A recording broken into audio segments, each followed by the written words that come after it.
नमामीशमीशाननिर्वाणरूपम् विभुं व्यापकं ब्रह्मवेदस्वरूपम्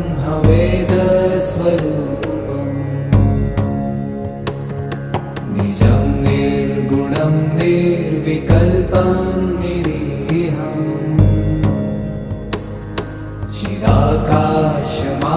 चिदाकाशमाकाशवासं भजेऽहम्